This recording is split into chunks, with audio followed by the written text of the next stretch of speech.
Thank you so much for joining me, and hopefully you have had a super weekend. I am here for a full hour and I want to answer all of your questions about the golf swing. I am going to hit a few looseners while we get a few of you to join. Got the young hound with me today, young Barnabas. Done some video editing this morning, shot some videos,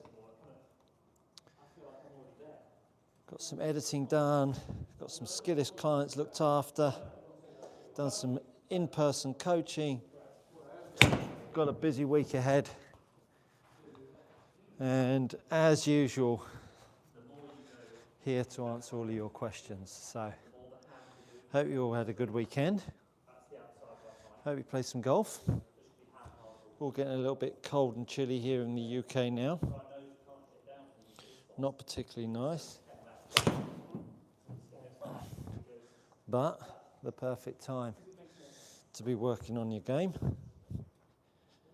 If you're doing so, let me know how it's going. If you've got any questions, I'd love to hear from you. 3 o'clock here in the UK. Let me know where you're checking in from. And if you happen to stop by and enjoy the feed, double tap the screen. It would certainly be appreciated.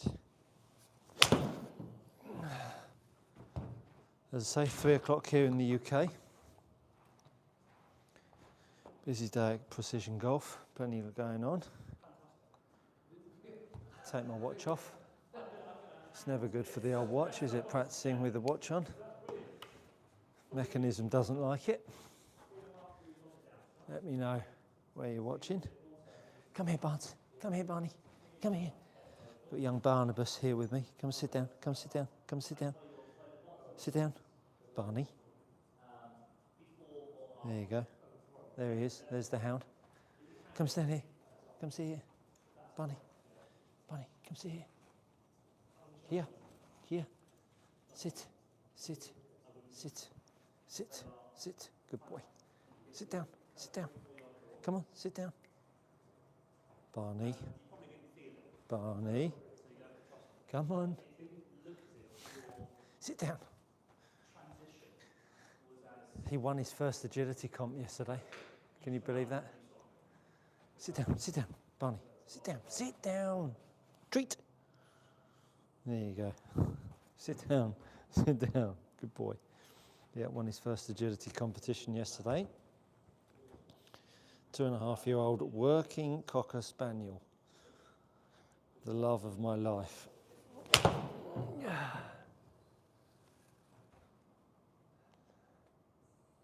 Who have we got on there? MTTSC is laughing, yeah, probably at the lack of control I have over my doggy. Let me know if you have any questions. Where are you watching from? Oh, that one was right. That one was right. Nice to have you with me, wherever you're watching from. Hopefully you saw my video I put out on Friday.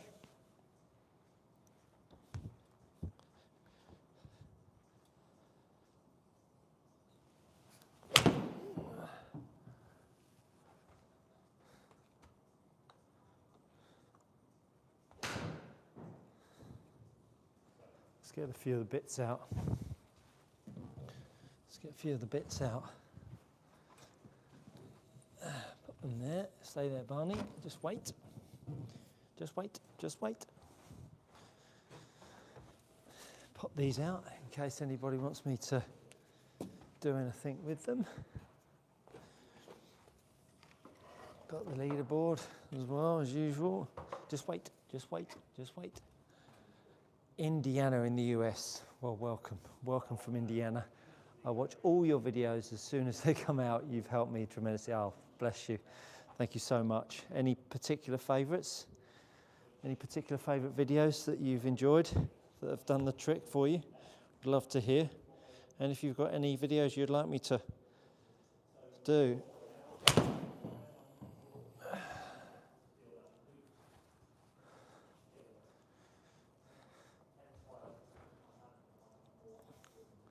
Nice to have a few of you on. Barney giving me a few tips here, aren't you? Giving me a few tips, aren't you? Yes, Daddy.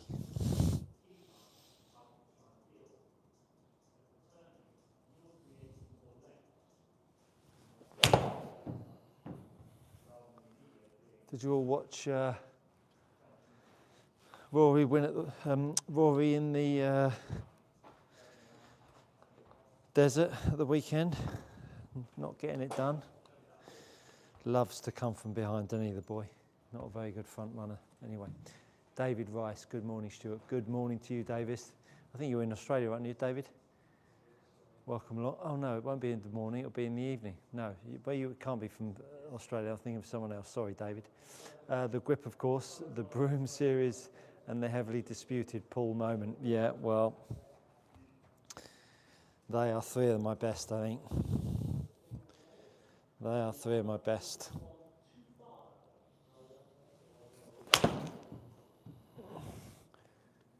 Heavily disputed is absolutely correct. So many people dissuade you. Canada, Toronto. Hi, David. Sorry. I should know that by now. You comment enough and are faithful to the channel. So my apologies about that, David.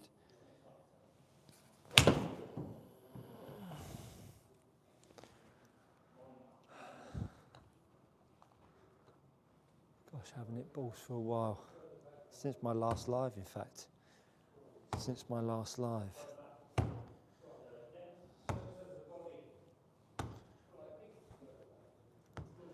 What's it like in Toronto at the moment, David?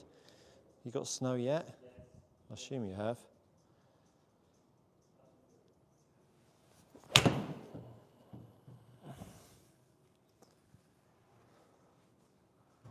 Good morning to you, Richie. Good morning to you. Where are you tuning in from, Richie? David Rice, you're the best, Stuart. Appreciate it. Fantastic video graphics these days. A few flurries. Well, I assume it's probably, even though it's a few flurries, I assume it's pretty cold. Well, thank you. Yeah, the edits are getting a bit better, aren't they? And I think the graphics really help. Really open up the old pathways of learning, right? Hopefully that's doing it for you. Got a good one coming out tomorrow.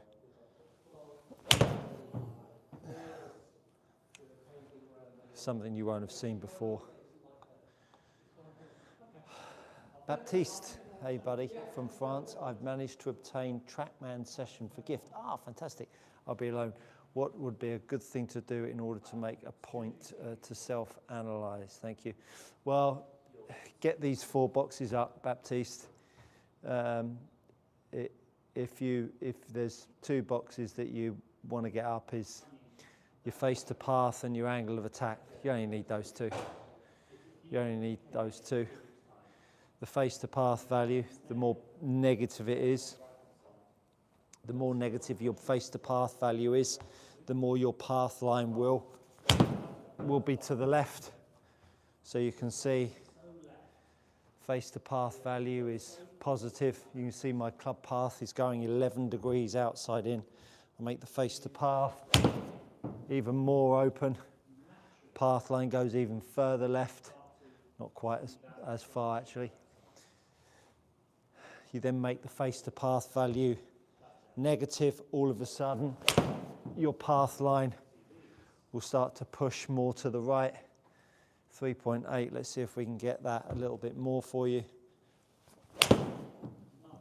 You can see that path line now, what's that, 14 degrees from the inside. If you just have that face to path box up and the angle of attack, that'll really start to change the way you hit the golf ball. Once you get your face to path value hanging pretty close to around the 0 mark, you'll find your path line will start to really balance itself out. and you'll be in a good place. Hope that helps. MTD STC seems like if I don't pull the grip, I pull shots to the left. If I pull, it will straighten out. Any insight behind that? Yeah, absolutely, because as you pull the golf club, as you pull it, the club loads. So if I put that club head on top of that golf ball, that object ball, so I'm going to put two balls there. So I've got the object ball, and I've got a ball inside the ball to target line, and I've got a ball outside the ball to target line. Here's what happens when I pull the golf club. Look how the club head kicks back inside and swings from the inside. Look what happens when I cast the golf club and I don't pull it. Look how it approaches from the outside. So that pull moment, when you pull the club on the way down, it will approach the golf ball more from the inside and then encourage a path out to the right, and it will start to draw back. The more you pull, the more you'll create more of an inside path line so that you can get that path line tracking more from the inside. So that pull moment will really have an impact on that. Hope that helps. Yeah, hope that helps. No other questions up. We'll round up a few balls. I'm here for the next hour. Barney trying to help me. Come on, back here. Sit down, Barney. Good boy. Noel, 1988, afternoon, Stu, afternoon to you, Noel. How can I get my dynamic loft down with driver? It's between 14 and 15 degrees. A few ways to do that. First of all, your face to path value. If you get your face to path value more negative, you will reduce your dynamic loft. And if you reduce the amount of angle of attack, you'll reduce your dynamic loft as well. Those two ingredients will bring the ball speed up and your dynamic loft down. How you go about that? Well, I would start with the grip, and I would start with pulling the club harder with a light grip. If you create less angle of attack, just like an iron, the more your angle of attack becomes steeper. So I've just made a bigger angle of attack down, 7 degrees. The more the ball will try to waft out to the right. The more I reduce an angle of attack, I take the angle of attack away, the more the ball will tend to bend to the left. So if you have a light angle of attack or you have too much up on the golf ball, it's because you're trying to square the club face. Then when you add an open face and you unload it, you'll just get high flight, loads of dynamic loft. So be careful trying to reduce your dynamic loft if you've not got a face to path value that can facilitate that. If you hit more down and you reduce that dynamic loft, you could then open up the right side of the fairway. Go cautious with that. Hope that helps. This is what we do on a weekly basis. Answer all your golf swing tips, or all your golf swing questions. Any errors that you have in your game, feel free to ask away. I would love to help. Feels like that is not quite lined up because I'm making some swings here and they're going a hair more to the left than I believe they should be. And this is something that you always want to check when you're lining up your track man. So we've got an aim position here, yeah, so the aim point is a little bit right of where I want it. So I can feel when I'm making a swing here where the ball should be coming out. And when I look up and it's coming out more left, then I know the track man has got a wrong aim point on the screen. Come on, over here, over here. Sit yourself down, sit down. Rob K, cheers Stuart. Cheers to you, Rob K. How do you feel about game improvement clubs? Yes, they can experience. They may experience gameplay. Yes, they may experience gameplay and scores, but how about promoting actual improvement in my swing? Look, I think the ultimate example of that is when Colin Montgomery won multiple Order of Merit titles with a set of game improvement irons from Callaway. So I get the purist in you that wants to think that nothing good comes from them, but isn't the object of the exercise just to find fairways, hit greens, and then make putts? If you use a set of golf clubs that gives you the chance of hitting fairways and hitting greens, that gives you maximum joy, why wouldn't you use them? That would be my take on it. I still think that game improvement clubs can give you the opportunity to improve your golf swing. In fact, probably offer you more opportunity because the bad shots might not be as bad as they would be if you were using something else. So I think you've got pros and cons for both types of golf club, but I certainly wouldn't rule out game improvement clubs as being a negative. So yeah, might float the boat for some and not others. But when someone can win 7 European Tour titles using those, I think we all should realise that actually it's not about playing this game perfectly. It's just about doing something that you can repeat. There you go. I thought it was lined up wrong. Neil Thorbjornsson. Hey Neil, nice to have you on. Drill to prevent shanks. Top of the list drill. Top of the list drill. It's a good question that. Top of the list. Well, look, I mean, I think there is no finer drill than, so I've got 2 balls here and they're touching each other. You should be able to hit the inside ball without hitting the outside ball. Didn't quite get close enough there. Because what you should always be able to do is control the strike. So if you were looking to absolutely cure it, that would be up there. I think the other good drill is putting something in front of you. It's always a good one. But ultimately, it's finding what's causing the shank. These are all they're just maintenance really. They're not going to change what you inherently are doing that's causing the shank. So a go-to, I see more shankers of the golf ball now than I've ever done, and that's because of this proliferation of inside out and swinging out to the right, and then a bowing of the wrist. Ultimately, if you want to get rid of the shanks, and I did this in a short just recently on Instagram, YouTube, and TikTok.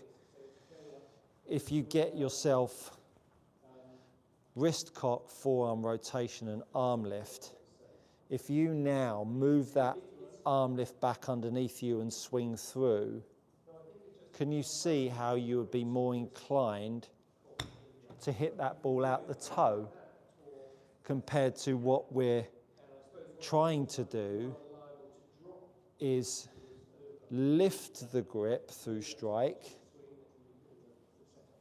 and bow the wrist. Can you understand why now we've got so many shankers of the golf ball? So that would be my go-to if you're looking for absolute control of getting rid of that heel strike. I've got a couple of videos on my channel of a client of mine that had the shanks and I cured. And I see him every now and then now, because his game's in a good place and doesn't have any heel strikes. But all of the drills are really based around just a quick sticky plaster rather than actually fixing what's causing the problems. Hope that helps.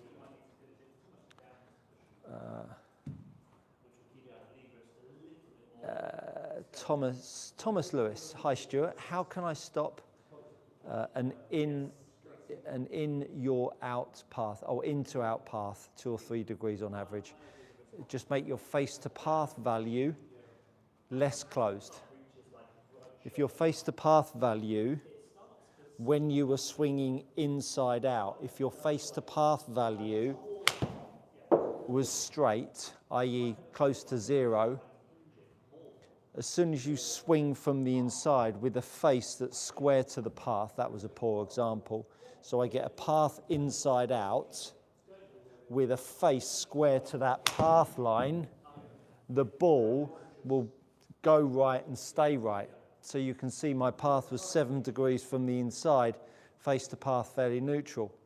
The minute that you change your face to path value, if you changed your face to path value to a positive value, your path would immediately start to want to work more outside in.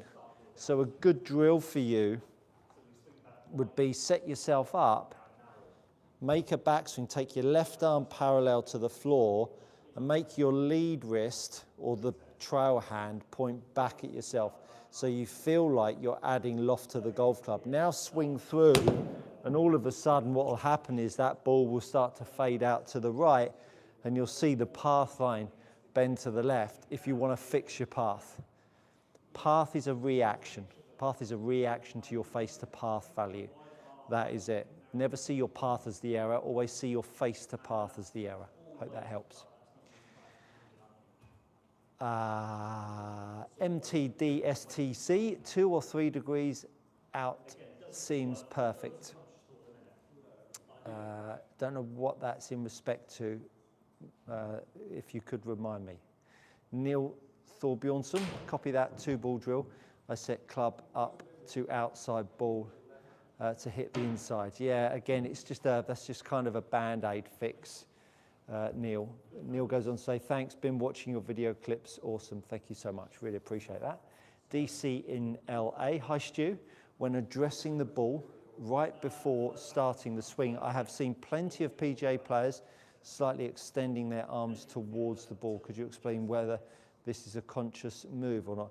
I think it's derived from the fact that everybody is trying to work the club outside the hands. So this kind of drill here is what you're referring to. Can you see how my hand is moving out from my shoulder? And when you do that, what you're actually doing is causing the shaft to try to lay down.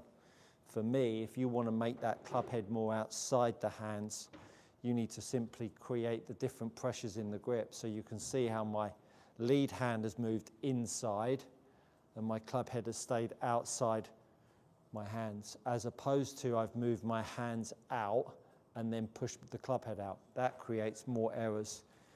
Again, just because they're PGA Tour players doesn't mean that they're necessarily working on the perfect thing.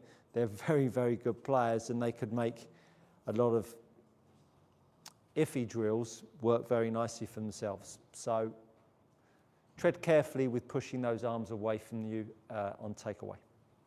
Thomas Lewis, great, thank you. You are super welcome, Thomas.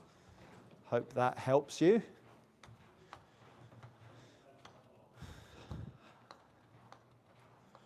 Hope that helps. Let's just say there's been more people coached off tour than people coached on tour. Just think about that. You're welcome, DC and LA.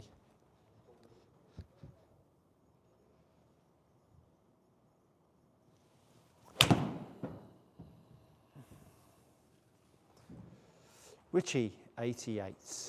Okay, as a struggling so-called golfer for over 40 years of swinging the club incorrectly, it is extremely hard to make a swing change. I've been a caster of the golf club this entire time. Is that a question or a statement?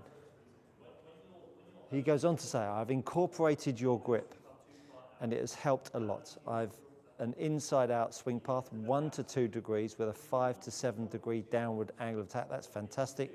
The problem is I have casted for so long the problem is I have casted for so long that it is almost impossible for me to obtain lag. A very high 7-iron goes about 150 yards. What drill do you suggest for lag when its casting is so embedded in my swing? So first of all, I have an inside out swing path of 1 to 2 degrees with a 5 to 7. Well, if you have an inside out path and a 5 to 7 degree downward strike, that means you must have an incredible lateral slide in your golf swing. Because if you are a caster and you still have 5 to 7 degrees of angle of attack down, your left side is so far past the ball, it's the only way you can get that kind of angle of attack down. So what you need to work on is getting your left hip not moving so towards the target. So a drill for you is put your feet together, take the golf club parallel to the floor, go back a little ways and swing through, and as you swing through, step to the right. And as you step to the right, see if you can hit the ground level with your lead foot. And what you'll then start to do is move your shoulder, your club, and the shaft angle together to get the ground over here, because you're so used to driving sideways and casting. So working on your left hip in your downswing is crucial to making your right shoulder stay higher in your downswing than your left side raising up and tucking down. The only way you can get those angles of attack and path lines is if you have an incredible amount of lateral slide in your downswing. So work on your lead side, working better in your downswing. Check out all of my leg action content. That will really fix you. Meisel 789, how do you get to the top without it rolling the hands though? P2 to the top is super confusing to me. So the reason why it's super confusing for most golfers is because their grip doesn't stay underneath their chest. Thank you, Richie. For most people, the grip doesn't push down, Meisel, and so therefore the club head doesn't swing over the top of the handle. Most people's club heads swing underneath the handle, and so therefore going to the top usually crosses over, especially if someone's trying to swing from the inside. So get yourself your grip, take it in your trail hand and put your lead thumb on the top of the golf club. Put the club shaft parallel to the floor, make your P2 in your words, because I hate all of that stuff, and keep the left hand underneath the lead shoulder. And then as you start to work up, allow that club head to fall back over you. So you've got arm lift and forearm rotation, which gets you into a nice spot at the top here. So use that split grip drill to feel take away to the top. Hope that helps. Richie said that. So Noel, 1988, I got a lesson many years ago and he never wanted my right arm to disconnect. But lots of other coaches encourage width in the backswing. Where do you stand on this? By disconnect, I mean by staying as tight to my body. So there are two phases. Have you seen my most recent video that I dropped on Friday where I talk about arm lift? You have two points in the golf swing. You have no arm lift, which is when the grip just stays underneath the trunk. And then you have arm lift where the arms detach from the trunk. And when they detach from the trunk, that's when you lift the club to the secondary plane. You absolutely need your arms to detach from your trunk, or disconnect as you call it, or else you'd have a backswing that literally is on the same plane as it was at address. So where I stand is that we all need to have arm lift in a backswing. We need to have arm lift, we need to have wrist set, we need to have forearm rotation, and then we have hip and chest rotation. That's how you make up a backswing. how you negotiate those ingredients, that's what keeps the golfing world alive. For me, it's very clear. It's like no ambiguity at all. You use your legs to rotate. You use your biceps and triceps to lift the club and pull the club. Load your shoulders. You have a swing moment. It's all absolutely non-negotiable in my world when it comes to golf coaching.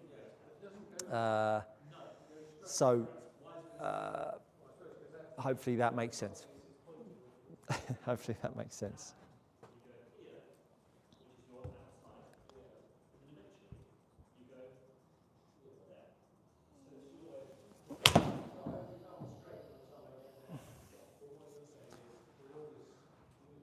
I think the thing is, right, I mean,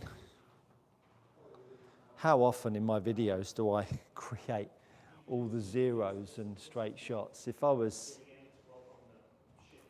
trying to find spots that are unattainable, I'd be forever having retakes and edits and shoot the first take and that's it. I leave the bad shots in there just to make you aware that I do it the odd one now and then.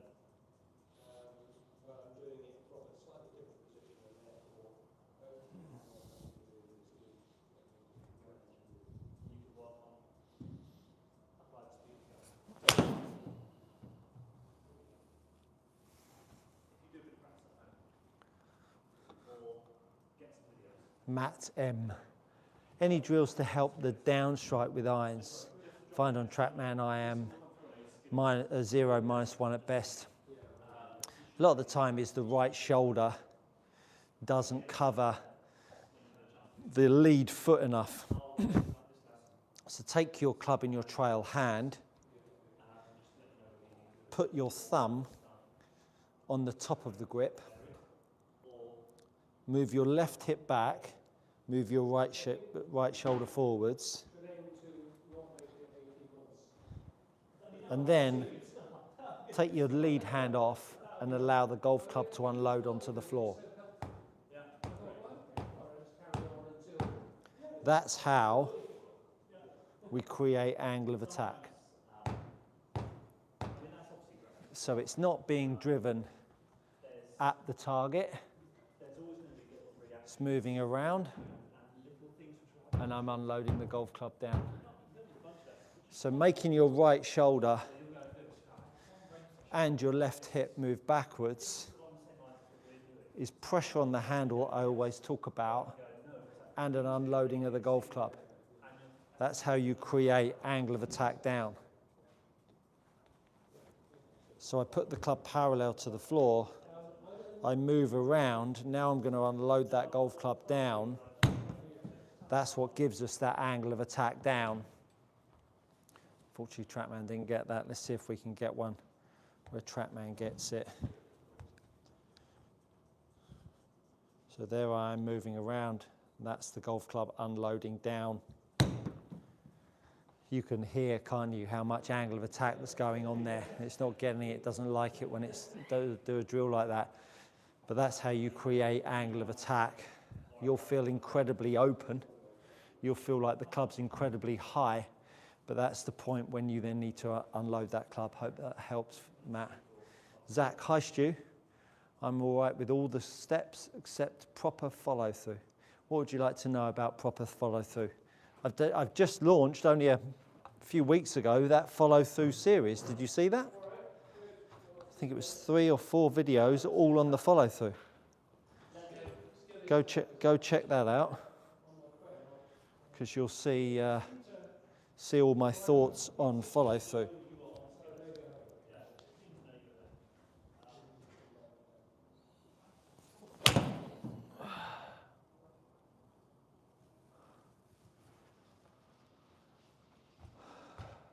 Big car guy. Are you a big car guy? What cars do you like? Tell me. How is it I can hit my 3-wood dead straight, but my driver is all over the place? It is probably because you might be someone that has a really shut club face, and when you hit your 3-wood, because you hit down, it opens the face back up.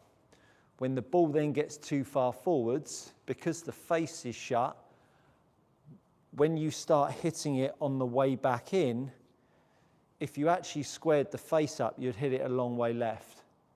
So you lift the grip up, hit it out the heel, and you slice it, then you catch one out the middle, and then you hook it, and that's why you hit it both ways. So that would be an absolute guess, but that if you can hit a 3-wood off the ground, which is a trappy action, and that goes straight, it was pretty much a good telltale sign that your club face is a bit too closed. And as I say, because you meet the driver later in the arc, you meet the ball more over here.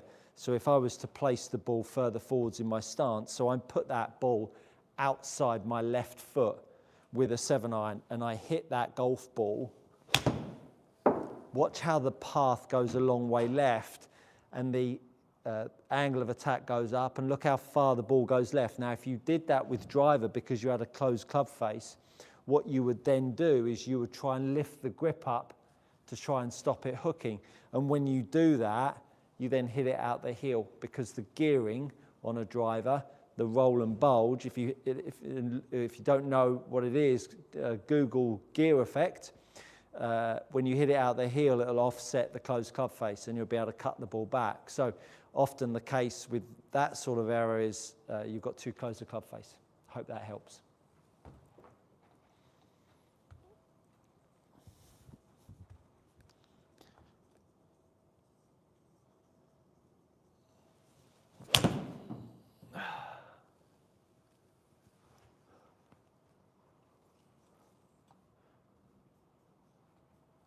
My pleasure, my pleasure.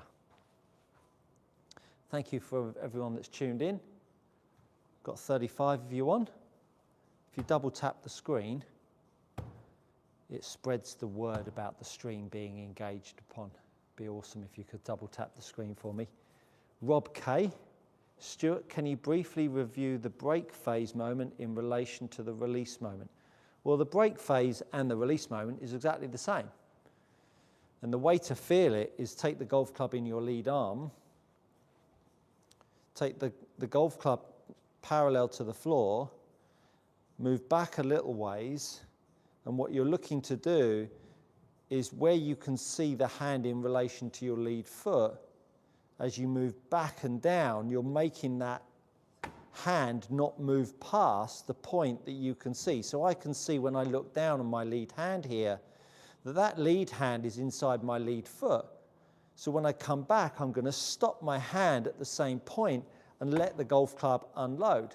Now, when it unloads, I'm then going to think about making sure I've got that kink still in my lead hand here, so that when it unloads, the face angle doesn't get too shut. So you can see, even though I unloaded it, can you see how I still got 6 degrees down and the path was from the inside? So same gig, let it unload. Now, the more I unload it, the more I'm going to be able to straighten the face to path up. The more I hit down, the more the ball will be inclined to go out to the right. So there I unloaded it a bit harder, I took the angle of attack away, and it went a little bit straighter. That's the break phase and the unload. Incredibly difficult to do with just your lead hand, but that's a good little drill of feeling that break phase and that swing phase. Any alignment drills on the course besides the intermediate spot on the ground? Good question. I think I'm going to rephrase that. I know that when you're standing on the range and you've got a very specific target, and how often do we spend time on the range working on our technique without a specific target? Doesn't mean to say that you're looking to make the golf ball go at your specific target, but you're very aware of it. So what happens when I aim at this white line here, when I set myself up, when I'm aimed up straight, I'm very aware that when I look at that white line, my peripheral vision is telling me where that shoulder is. My peripheral vision is telling me where that foot is and whether it's in the right spot or not. Now, when you stand on the range and you're lined up correctly, hundreds of balls at a time, when you go out on the golf course and you set yourself up and you see your perspective in space, i.e. where I'm set up here in relation to the target, you can set yourself up there, and before you've even pulled the trigger, you'll go, no, not aimed up right there, because my perspective is wrong. So you'll go back in, and then you'll reset yourself. So the only way you can find out where you're aiming correctly is by doing it correctly on the range many, many times over. Clubs on the floor, that kind of thing. Hope that helps. Andy Corso. Afternoon, Stu. Good afternoon, Andy. Rob K. Perfect, thank you. You're super welcome, Rob K. No thanks. That's an interesting handle. I like that one. I tend to chicken wing my lead elbow on the after impact. Do I need to roll my forearms more through the release phase? What you need to do is, yes, a bit more forearm rotation. Let me just get my TheraBand. Need a little bit more forearm rotation. And you need a lot more leg action. Chicken wing mainly comes from poor leg action. That's the thing with chicken wing. We all see the arms as the error, and it's actually the legs that are the error. I work with people. I work with people all the time on fixing chicken wing. They come in and say, "I've got a chicken wing," all this kind of stuff. I never work on chicken wing. It's just a symptom of poor leg action. So the minute you start to use your legs more appropriately, as soon as you start to use your lead foot more appropriately, what tends to happen, not what tends to happen, what will happen, is that your lead shoulder will start to move around. When your lead shoulder moves around, it stops the arm from having to buckle because it's felt the shoulder and the hip stop. The club's got momentum and the arms buckle up, or else if you kept them straight, you would dislocate your shoulder. Seems to be something in golf that absolutely throws out all kind of wisdom on cause and effect and mechanics and leverage and physics and physiology. We get caught up in, oh, you're swinging too slow, or keeping your head down, or all this kind of stuff. It's like, you can't, your arms are protecting your body. They buckle up because your shoulder would dislocate if your leg action didn't open your chest up, which allowed your arm to stay straight. So most chicken wings are because the leg action doesn't work. Get yourself a TheraBand, push the TheraBand down underneath your posture, and now lengthen your left leg. Can you see how I'm turning towards the target?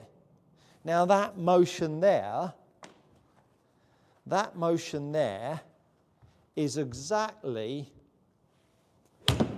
that motion there. Now if your golf ball doesn't go straight, you will very soon after try and fix it, because whatever's going on causing your golf club to hit the ball more offline, you'll start to sacrifice good shape and good form for hitting a straight shot. But when you make the good form and your ball goes straight, then you'll keep on doing it. And 9 times out of 10, having a good grip will sort the direction out. But that drill there will fix your chicken wing for you. I just missed someone's question there. Let me just try and pull that back down and answer that for them.